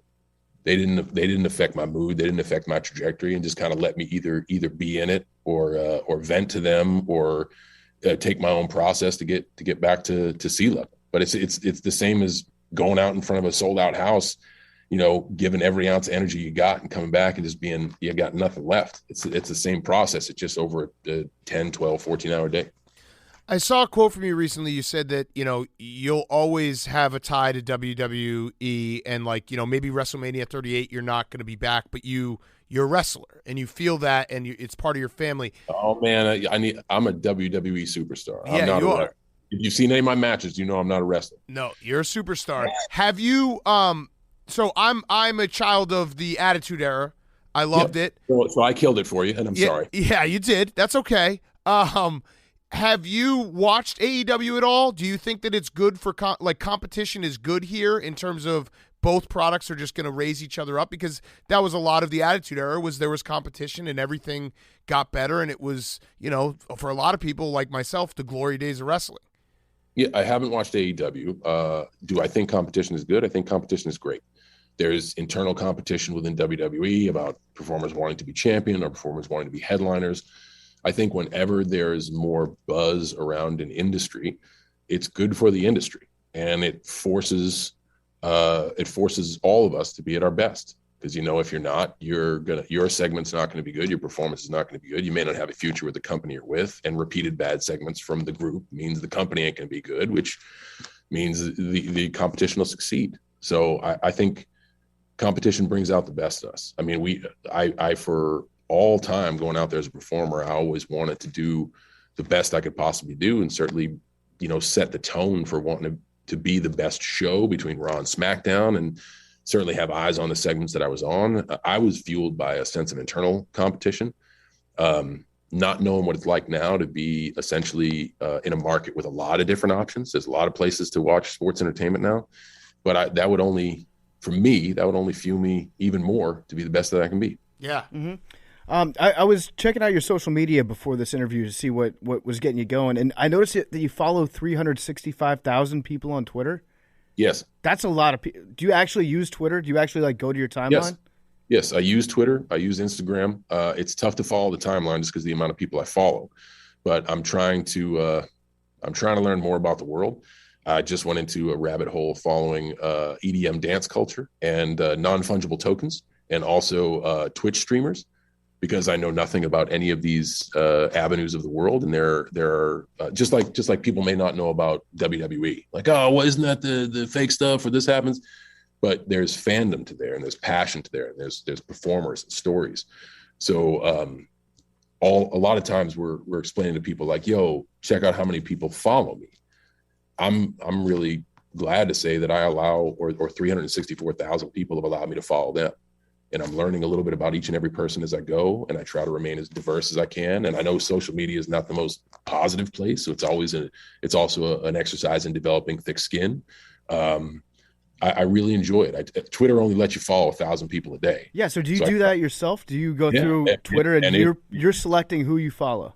It is boring and it is arduous, and but the end product to me is I get a greater scope of what's going on, and I can learn some stuff about stuff I don't know about, and hopefully create a community. If you've seen the people I follow on Twitter, hopefully maybe you've seen some of the messages I send, and I try to send some stuff that, like this interview, maybe will evoke some philosophical conversation. So if we can get folks from all across the world, from every different place and every different culture to start asking bigger and broader questions and start talking about some philosophical stuff, I don't know, maybe, just maybe it can balance that social media out to a little bit more positive. What's one philosophical question that you've been asking yourself recently? Purpose. It origins around purpose. And I think that's a question that a lot of people throw that term around, and I think it's a really tough question to answer. And my advice is just try not to rush it. Try to just you really have to look into who you are and find out who you are, and a clear sense of purpose. Man, really, it's like when you ask me, hey, you were very kind in saying you're John Cena.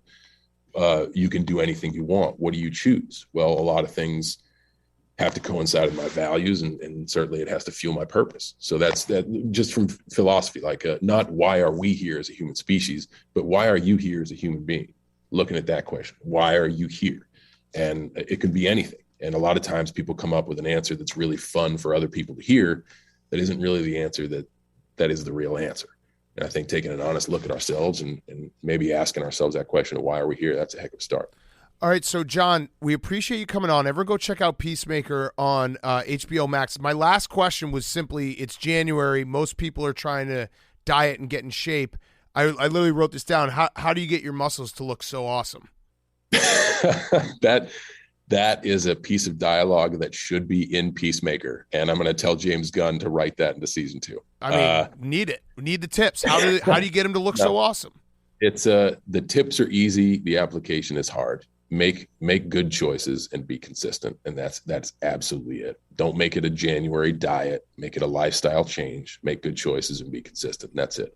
I'm like, when you say that, it's like I go through my Rolodex in my brain. I'm like, I am so inconsistent and I make terrible choices. What if you just what if you're consistently inconsistent? So you go on the crash diets and then you get like a week per month where your muscles look really good, and then the other 3 weeks they look like crap. Well, then you find yourself in a bit of a conundrum where you may look good, but on the inside you may be really unhealthy. There's also that balance you got to find too. That's a great tip. All right, WWE superstar John Cena, and also star of Peacemaker, out January 13th, HBO Max. Hey, guys, thank you for having the patience to get a little deep with me today. And also thank you for helping me process the loss of a close friend. His name was Ronnie Bullington. He drove my tour bus for 12 years. We lost him on Sunday, and he is an honorary member of the Cena family, having spent over 10 Christmases at my house, forming wonderful bonds with my mom, my whole family. My nieces loved him. I'll always love him, but we were open and vulnerable men. We talked openly with each other. He knew I loved him. I knew he loved me. The world was a better place with him in it, and we're going to miss him. So thanks for giving me a second to reflect on that. I appreciate it. It's a beautiful message, and I think I'm very, very sorry for your loss, because, we work in an industry where we work long hours with people, and the people you work with really do become your family, and it's a bond that maybe people who work 9 to 5 don't fully understand sometimes, but when you grind those late hours, it's more than just coworkers. Yeah, especially as a traveling entertainer. He's pretty much my roommate for 12 years. So we had a wonderful time. And I'm looking back on our time with a lot of smiles, and my heart hurts, but it's filled with joy at the same time, knowing that he was in my life. So I'm a better man for it. Yeah. Someone told me last time I went through a tough experience like that, you'll start to when you think about them, there'll be a time when you smile before you feel sad.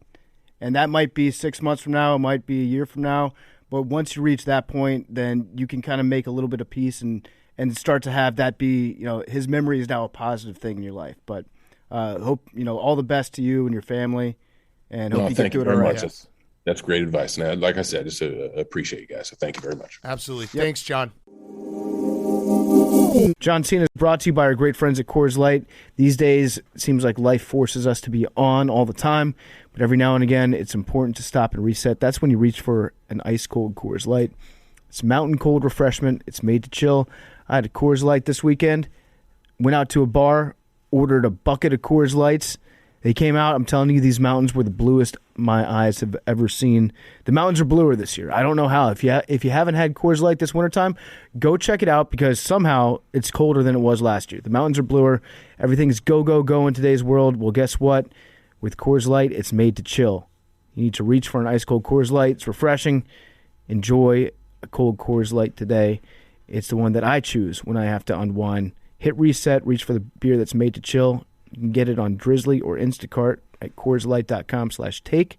Celebrate responsibly. Coors Brewing Company, Golden, Colorado. Okay, we're going to wrap up our show. We got our good friend, Jersey Jerry, back on the show.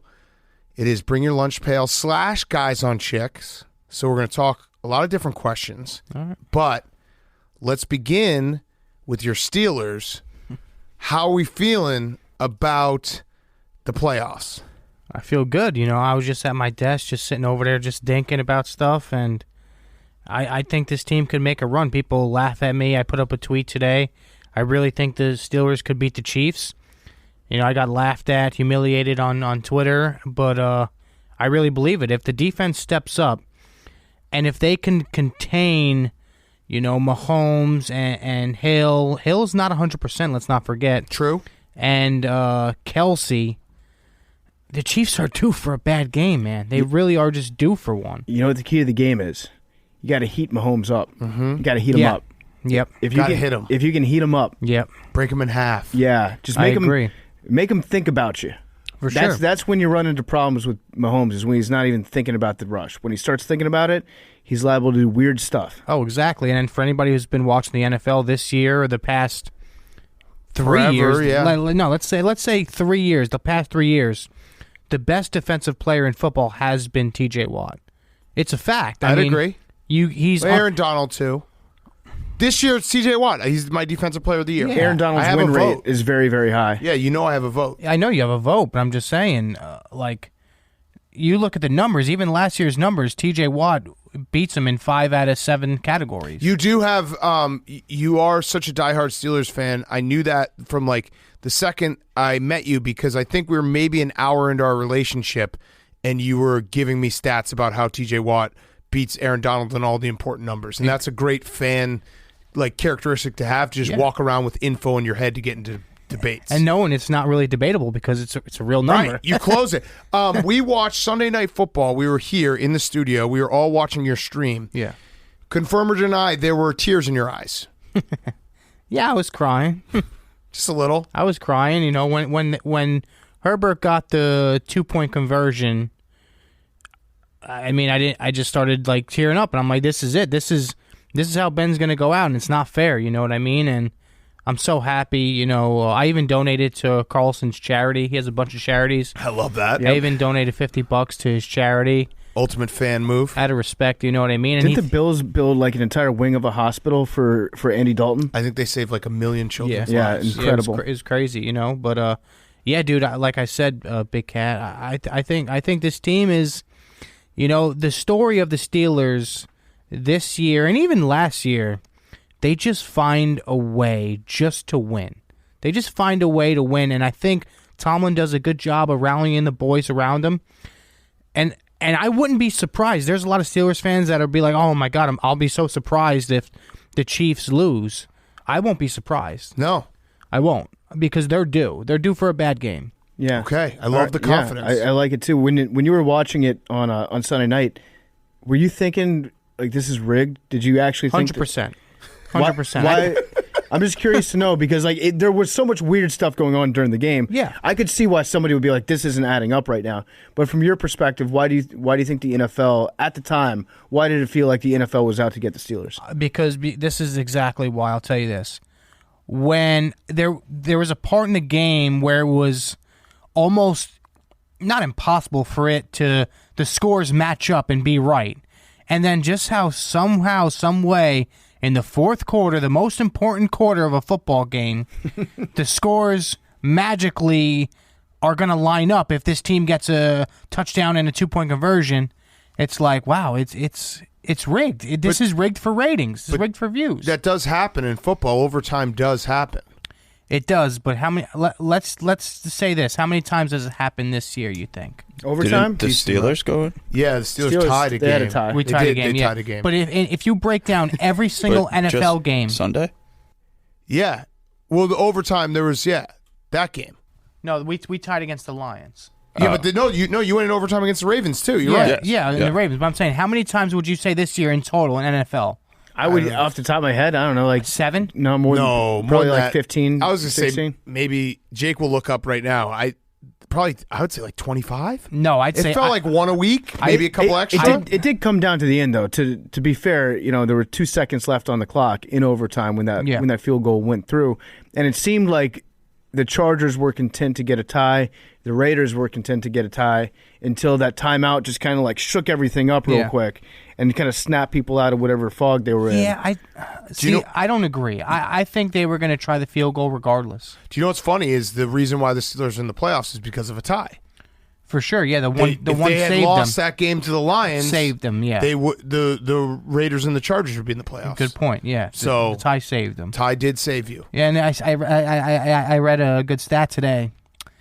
Every team that the Chiefs lost to, can you name them or no? Bills? Yeah. Mhm. They lost to the Browns? Chargers, Titans. Did the Browns beat them? Titans. What about the Ravens? The Bills, Ravens? the Titans, the Ravens, the Chargers. Who beat all those teams? the Steelers? Steelers must beat have. Steelers are 4-0 against those teams. Wait, no, they lost 5 games though. The Bengals? Did you beat the Bengals? Oh no. We didn't beat them. Oh no. We're 4-1. You didn't get to the end of the stat.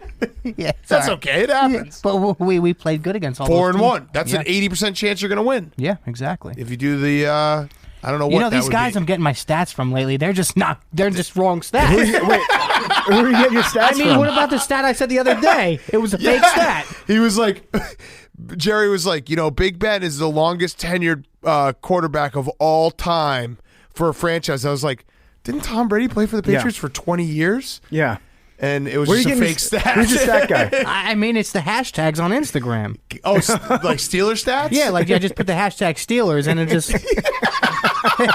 I mean, this is just ridiculous. These yeah, I mean, it's making you look bad. It is. And you're a smart guy. This is fucked We gotta up. do, it's a fake news. Yeah, out no, there. it's definitely something's rigged. The Bengals, that literally happened last week. I just read that on the hashtag Steelers. And the Steelers not only lost to him, they lost to him twice. Twice. It's just ridiculous. Yeah. All right. Well, we feel good. I'm excited. Sunday night, we'll be there with you. Yep. Tune in. Gambling Who's Cave. gonna? I just want to know who's going to be at this. Brendan show. won't be there. Cool. That was your question. You got a problem with Brendan? No, I don't know. I don't have a problem with him. I'm just. He's got bad vibes. It seems like there's been you've been hot and cold on him. Yeah, I mean, because it's just weird. Some days are good, some days are bad, and now I'm at the point where I just don't want to even be around that. Yeah. So it's all bad. Yeah. Yeah. Gotcha. All right. Let's do some questions. So lunch pail and guys on chicks. Yep. Oh, your mic's not on. Hold on. U.S. Postal Service mail carrier here. Yes, I wear an actual blue collar. Happened back during MLB season. I got some sick time coming to me, so I take 2 days. Go to a day game and night game. Post a pic of me at a game on Instagram. Coworker screenshots the pic and sends it to the supervisors. Now I'm in hot water facing a 2-year probation. This is a dude I've had post-work beers with on multiple occasions.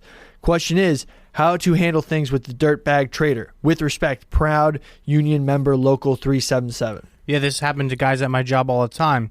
It's in our at least our rule book. If you call out sick, the supervision at any time can come to your house and check if you're still there. It's against their policy to pretty much go out if you're on sick time. You know what I mean? Go out in public or whatever. Unless it's for a doctor's appointment, you have to be home. So, I mean, I would say just don't put any... I mean, in the past, I've called out sick and done things, but I don't post it. You know what I mean? Well, yeah, so this is where it kind of comes into play, where his coworker ratted him out. Yeah. So it's not like the supervisor went to his house while he wasn't there. Yeah. Got him in trouble. Like, that's kind of a... Snitch, like, yeah. man law. I think my union's a little different. We wear stickers all over our hard hats that say we don't work with rats. And sounds like this guy works with rats. Got to flush them out. Got to set a trap up. Yep. Hey guys, PFT got me into this situation, so y'all are responsible for getting me out of it. My husband has trained our 3-year-old daughter to say, "You're absolutely right, boom," instead of a simple yes. Almost exclusively. It's to the point that when anyone asks her a yes or no question, she replies with, "You're absolutely right, boom," including her first dentist appointment, her grandparents, Santa at the mall, etc. I've got about 6 months until she goes to preschool. Send help. No. That's Yeah. a football gal. This is awesome. You're absolutely right, boom. It's a good thing. It must sound so cute to hear a kid say it, too. Yeah, I never heard a kid say that. Yeah, that's got to be the cutest thing ever. Maybe send us a video, email it. We don't want to put you on blast, but it would be nice to see because that's very funny. That's the best way to get her to stop saying it, is for you to take a video of it and then for you to share it online. Yeah, exactly. By the way, Jake got us most overtime games in NFL regular season history, 25 in 2002. This year was fourth most with 21. Wow, it's a lot. So 21 overtime games. So it happens, It happens. but it's rigged. Was it only 2 ties? How many ties were there this There's year? only one. Just one? Yeah. Just one? Steelers. Yeah, Steelers. Did the Steelers? No, they didn't tie last year. All right, next question. Hey, Jersey Jerry. When I was at work, I had a coworker throw a can full speed at my head and then go ballistic, all because I called him by his name. How do I proceed to build my relationship with him and coexist? Tough one. Yeah, it's a tough one. I don't know who this is about, but I would just say for now, I'd just say, stay away. Everybody deserves a second chance in life. You know what I mean? Everybody. And for a guy like me, I've had multiple chances, to turn my life around.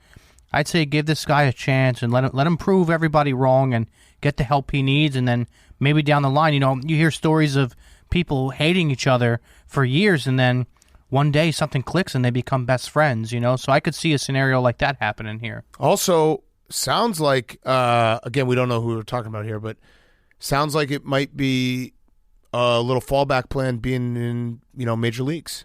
Sounds like he's got a cannon. Yeah. Yeah. I would also just add that one day you might look back at this and actually see this as being one of the most important days of your life. Yep. Where it's like, hey, we both got to grow from this, and we came back so much stronger. Yep. I wouldn't be surprised if in a year these guys are, I'd say, going on vacation together with their families. Or something. You know what this is about? I think this is the Office storyline with Andy Bernard when he had to go to management training. Or when he punched a hole in the wall. Anger management training. Yeah, that, you know what? That's what it is. Funny. That's yeah, what and it he is. came back. You tried to trick us on this one. And Very he stopped funny. going by the Nard dog. He just went by Andy. I just thought it was interesting that, Hank. Oh, sorry. I was going to Okay. not name names. Where was Hank? That's all Where I'm was saying. Hank? Hank Where would was have Hank? prevented this from happening. Well, it was 10 a.m. Hank would have been there. Yeah. Hashtag where was Hank? Where was Hank? What's up, boys? I'm quitting my current job that is strictly commission-based, but I've heard from other coworkers that quit that they don't get paid for this. Okay, he wrote this wrong. I've heard from other coworkers that quit that they didn't get paid for the sales they had made during the pay period they quit in. My boss even said, in reference to a girl that quit after vacation, we knew she was quitting, so we didn't pay her. I get paid on the 20th, and it'll be about $1,700. Any advice on what I should do? Thanks, Big Cat, PFT Honk, my boy Billy, and Jerry in advance. It sounds like you got to wait till the 20th. Well, This is pretty easy. but then you run into the situation where you just put off your next check that you're not going to get paid for. Stop working, but stay at your job. exactly. Physically stay there. Like show up to work. Actually, what you should do is you should take vacation, because I'm sure it's January. It's January, so you probably got a lot. Yep. Take a vacation from the 12th to the 20th. Show up, quit, get your check. I also think that all you need to do here is just send a letter that you can even write it yourself, but then like make a fake name at the end and then put attorney at law at the end. Yeah, there you go. And all they need to see is like, oh, this person knows a lawyer. Okay, because by law they have to pay you. Of course, yeah. You've earned that money already. They're not doing you a favor by giving you the money that you've earned. Yep. That you're entitled to that legally. So It's fucked up that they. That's fucked up. A lot of companies just threaten are them like that. with legal recourse, or just let the person know that you are in touch with the lawyer, that you are familiar with your rights. Hit us back with the name of the company.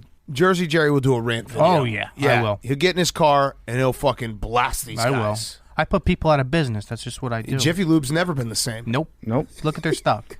That was very funny talking about the air filter. It It's is bad. true. Yeah, bad. they always try to get you. Always. Sup, fellas? Question is for Jerry. What's your opinion on the elevators technician union? I'm currently second on the list and been waiting on a call since July of last year. Any advice would be helpful. One of the best unions there is, elevator union. Really? Biggest money you can make. One of the best unions there is. Wow. Yep. They like this guy's first year. He'll easily make probably 120, 125 first year. I mean, you're talking about guys that make over 200, 250 a year. Do you think people in the elevators union do you think they just never take the stairs out of principle? I would assume so. Yeah. Right. I Like, wouldn't. they see a set of stairs, they're like, no. No. Either that, or they know all the dirty shit that goes into elevator maintenance, and they know the buildings to not take the Oh. 11%. So if you see an elevator repair guy taking the stairs, you follow that guy. It's like the people that wear the bomb shirts that say like bomb technician. If you see me sprinting away, run with me. It is funny to think like stairs are, like stairs were newspapers, elevators are internet. Yep. Just fucking out of business. Yep. Now, if you're in the elevator union, are you certified to work on both Otis and Thruss-Krupp units, or is that just one? I don't know. I wouldn't know. I was never in the union. I never had friends in the union, but I've heard stories about friends' family members in the union. They make a lot of money. Yeah, I got a friend that got into the elevator union, had a party. They threw like a giant party once they got the news they were in, because you're set for life. Oh yeah. At that point, And he's probably well off right now. he's doing good right now. Yeah, Yeah. Love it. My great grandfather was an elevator guy. Yeah, one fell on his head, killed him. I always, I like Barstool. I like everything this company does.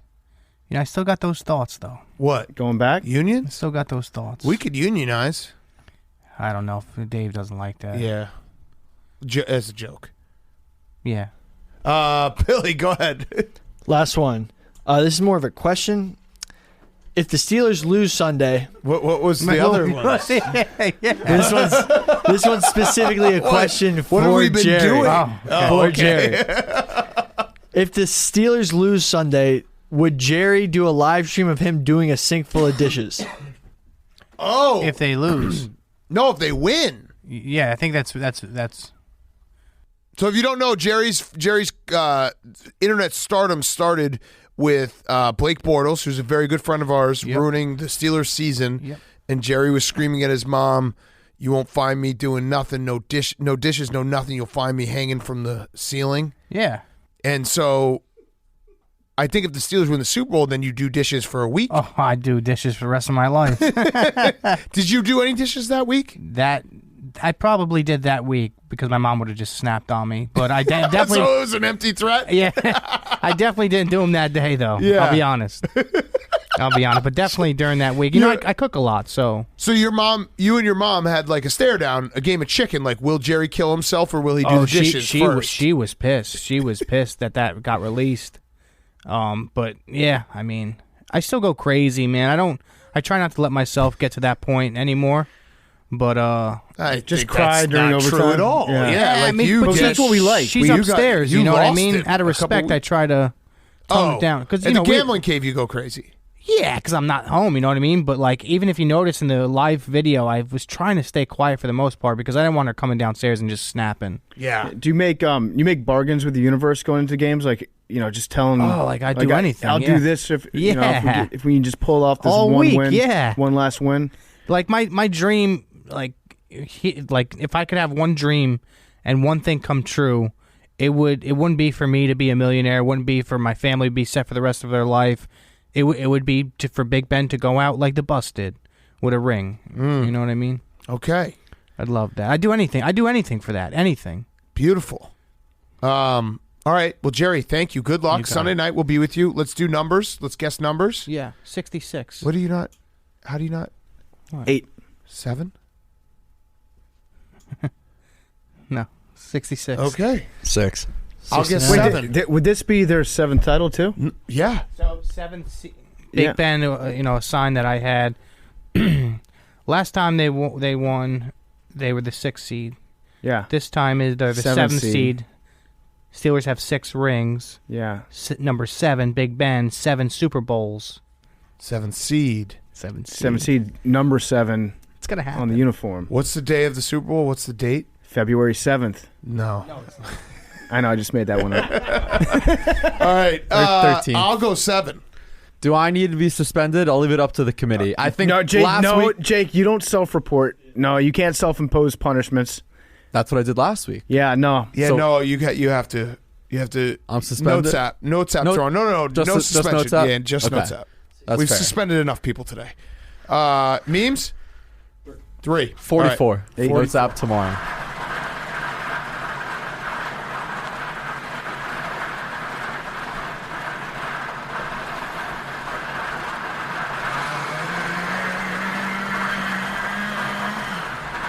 Doesn't count. Another Was that- redraw. that was 42. 42. Does not count. 42 Jackie Robinson. almost got up there. I'm seeing Did not. 69. If this is 7 now after that false start, I'm putting everything on the Steelers. What is that? Is One. that 7? It's a 1. Oh. It's a 1. Number 1. Jerry, Fifth you're number timer. 1. All right. See everyone on Friday. They use giant rats to defuse landmines. Love you guys.